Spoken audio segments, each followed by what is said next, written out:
किसिममा type हाल्नु ल नआउँदाखेरि हामीले सजिकरण गर्न सक्छौँ कहिलेकाहीँ कन्फ्युजन हुन्छ होइन फर्स्ट टर्मिनल एक्जामिनेसन 2083 हेर्नु न कहिलेकाहीँ कन्फ्युजन हुन्छ किन सबैलाई फर्स्ट टर्मिनल एक्जाम सबैको आफ्नो फाइल भन्छ तपाईँहरूले फेरि पछि मेल गर्नुपर्ने हुन्छ कि हामीलाई यहाँ रेकर्ड त्यही भएर फर्स्ट टर्मिनल एक्जामिनेसन 2083 के गर्नु हामीलाई यो सिस्टमले एसएन भनेर 14 वटा हुन्छ नम्बर एसएन लेख्नुभन्दा अगाडि SN name of student obtain marks लेख्नु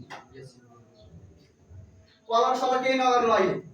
तपाईँले मात्र फर्स्ट टर्मिनल एक्जामिनेसन 2083 भन्नु यसलाई कसरी बनाउने मैले फेरि भन्नु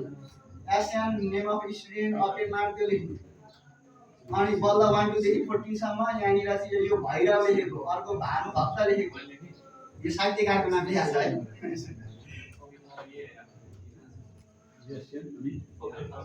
एसएन अनि नेम अफ स्टुडेन्ट्स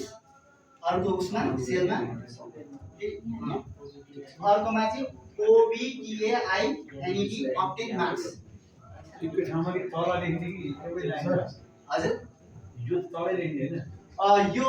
लेखेको सेल भन्दा तल लेख्नु यो हजुर अनि एसएन भनेको ठाउँमा 14 सम्म नम्बर राख्दिनु यहाँनिर चाहिँ नेम म अहिले भन्छु अब्टेन मार्क्स चाहिँ हल्का क्लियर छ भने 60 67 60 67 56 55 57 61 70 मजाले गर्नुपर्छ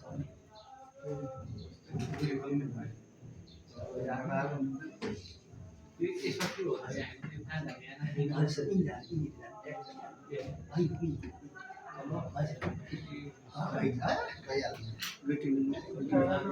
टाढो अलिक हुन्छ यो तपाईँलाई त्यो भयो नेमा यो वानमा चाहिँ भैरव हो सर भैरव साहित्यकारको नाम राखेको मैले भैरव भानुभक्त गोपी हजुर सर नाम लेख्नु वान देखि लेख्नु सीएम गर्नु हैन सर त्यही गर्नु यो डाटा गर्नु सीएम गर्नु म यहीँबाट भनिहाल्छु है यो नाममा कन्फ्युज नहुनु स्पेलिङ बिग्रेर केही भएन साहित्यकारको नाम हो यो भनेको भैरव एक नम्बरमा भैरव छ भैरव अर्यालबाट भैरव मन्त्री लेखा दुई नम्बरमा भानुभक्त दुई नम्बरमा भानुभक्त